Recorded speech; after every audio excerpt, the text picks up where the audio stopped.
வணக்கம் நண்பர்களே, எல்லாருமே எப்படி இருக்கீங்க? நீங்கள் ஸ்டார்டிங்கில் பார்த்தீங்க அப்படின்னா நம்ம ரதி வந்துட்டு கிட்ஸை போட்டு திட்டிகிட்டு இருக்காங்க. ரீனா வந்து உங்களுக்கு நல்ல ஃப்ரெண்டு தான் இல்லைங்களா? ஆனால் அம்மா அப்பா வேண்டான்னு சொல்லிட்டதுக்கப்புறம் நீங்கள் எப்படி ஒருத்தவங்களோட நீங்கள் போகலாம், தப்பு இல்லையா?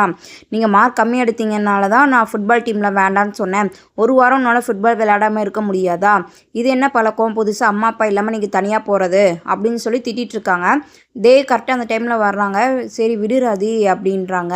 அது கிட்ஸ் சொல்கிறாங்க, ரீனாக்கா மேலே எந்த தப்புமே இல்லை, நாங்கள் தான் தப்பு பண்ணோம் அப்படிங்கும்போது ரதி வந்துட்டு இந்த மாதிரி எடுத்தெறிஞ்சு பேசுறத முதல்ல நிப்பாட்டு திவி அப்படின்னு சொல்லிடுறாங்க. சரி நீங்கள் மேலே போங்க அப்படின்னு சொல்லி தேவ் வந்து கிட்ஸை அமுச்சு விட்டுடுறாங்க. அப்படி இந்த சைடு பார்த்தீங்க அப்படின்னா தேவ் போய் கிட்ஸ் ரூமில் பார்க்குறாங்க. அப்போ வந்து திவி வந்து தூக்கத்திலே புலம்பிகிட்டு இருக்கா.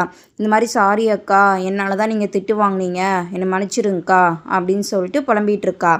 அப்படி இங்கே காமிக்கிறாங்க. அர்ஜுன் ஃபோன் பண்ணிகிட்டே இருக்கான். ஆனால் ரீனா பார்த்தீங்க அப்படின்னா எடுக்கவே இல்லை. அப்புறம் வந்துட்டு ஹவுஸ் ஓனர் ஆன்ட்டி வந்துட்டு கேட்குறாங்க, எங்கே இன்னும் ரீனா வரவே இல்லை சாப்பிட அப்படிங்கும்போது, சரி நீ தான் போய் மேலே இருந்து கூட்டிகிட்டு வாயேன் அப்படின்றாங்க. சரின்னா ஹவுஸ் ஓனர் ஆன்ட்டி மேலே வந்து கூப்பிட்றாங்க. இந்த மாதிரி வாமா சாப்பிட வாமா அப்படிங்கும்போது, நீங்கள் போங்க ஆன்ட்டி நான் வரேன் அப்படின்னு சொல்லிடுறாங்க. ஒரு ஷால் எடுத்து போட்டுட்டு வராங்க. கீழே வரும்போது ஏமா இப்படி போட்டிருக்க அப்படிங்கும்போது, இந்த மாதிரி வெயில் அதிகமாக இருக்குல்ல அதனால தான் அப்படின்றாங்க. அப்புறம் வந்துட்டு சரின்னு சொல்லிட்டு ஃபேன் இந்த சைடு திருப்பி விடும்போது பார்த்தீங்க அப்படின்னா ஷாலு வந்து பறந்துடுது.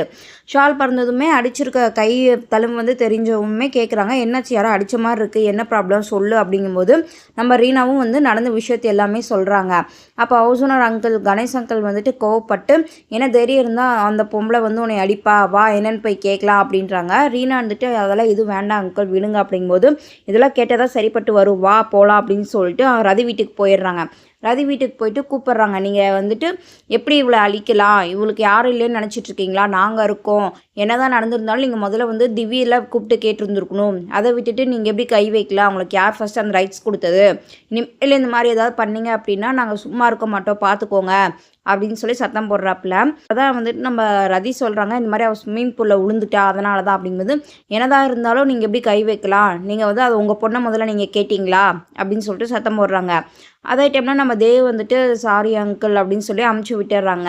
அப்போ வந்து தேவ் கேட்குறாங்க, இந்த மாதிரி இந்த விஷயத்த நீ ஏன் என்கிட்ட சொல்லலை அப்படிங்கும்போது, எதை பற்றி நீ கேட்குற அப்படிங்கும்போது, திவி வந்துட்டு ஸ்விம்மிங் பூலில் விழுந்த விஷயத்த நீ என்கிட்ட ஏன் சொல்லலை அப்படின்னு கேட்குறாப்புல. அதுக்கு வந்துட்டு நீங்களே ஆல்ரெடி டென்ஷனில் இருந்தீங்க அதனால தான் நான் சொல்லலை, நீ இப்போ எதுக்கு ரீனாவை காப்பாற்றுற ரதி அப்படின்னு கேட்கும்போது, எனக்கு ஆஃபீஸ்க்கு டைம் ஆயிடுச்சு நான் போகிறேன் அப்படின்னு சொல்லிட்டு அங்கேருந்து கிளம்பிடுறாங்க. அப்படியே பார்த்தீங்க அப்படின்னா கிட்ஸ் வெளியே வராங்க. ரீனா நின்றுட்டுருக்காங்க. ஆனால் 2 பேருமே பேசிக்கவே இல்லை, விட்டுடுறாங்க. ஹாஸ்பிட்டலில் காமிக்கிறாங்க. மதன் பார்த்தீங்க அப்படின்னா நம்ம தேஜுக்கு ஃபோன் பண்ணிகிட்டே இருக்காப்புல.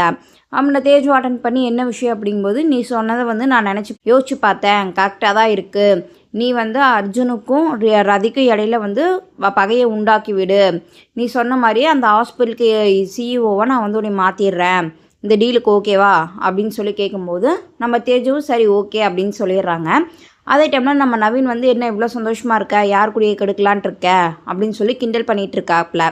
இங்கே ரவியை காமிக்கிறாங்க. ரவி வந்து சமைச்சு வச்சுட்டு ஹாஸ்பிட்டலுக்குலாம் ரெடி ஆகிட்டு இருக்காங்க. பாரதிகிட்ட சொல்கிறாங்க, இனிமேல் நானே சமைச்சிக்கிறேன், எனக்கு தகுந்த மாதிரி நான் கிச்சனில் திங்ஸ் எல்லாமே மாற்றி வச்சுட்டேன், நான் பழகிக்கணும்ல நீ யூஎஸ் போனதுமே அப்படின்றாங்க. சரி நல்லது தான் அப்படின்னு சொல்லிட்டு ரவி சமைச்சதை சாப்பிட்றாப்புல. அப்புறம் ரவி இருந்துட்டு சொல்கிறாங்க, எனக்கு ஹாஸ்பிட்டலில் வேலை இருக்குது, நான் முன்னாடி போகிறேன் அப்படின்னு சொல்லிட்டு கிளம்புறாங்க. நம்ம பாரதி வந்து ஸ்கூட்டி எடுத்து பார்க்குறாங்க. ஒரு லெட்டர் மாதிரி இருக்குது. என்னென்னு பார்த்தா சாரின்னு எழுதியிருக்காப்புல நம்ம ரவி. பார்த்தா இவங்களுக்குள்ளே ஒரு லவ் வர மாதிரி தான் தெரியுது. அப்படியே பார்த்தீங்க அப்படின்னா நம்ம ரீனா தான் ஹாஸ்பிட்டலுக்குள்ளே வராங்க. தேஜு கூப்பிட்றாங்க. ஆனால் ரீனா பதிலே சொல்லலை. போய் கண்ணாடியிலே அந்த தழும்பை பார்த்துட்டே இருக்காங்க. இதோட இந்த எபிசோடை முடிக்கிறாங்க. மீண்டும் நாளை ஒரு எபிசோடில் பார்க்கலாம். அது வரைக்கும் டாடா பை கைஸ். என்னோட சேனலை மறக்காமல் லைக் பண்ணுங்கள், ஷேர் பண்ணுங்கள், கமெண்ட் பண்ணுங்கள், சப்ஸ்கிரைப் பண்ண மறந்துடாதீங்க. தேங்க்யூ.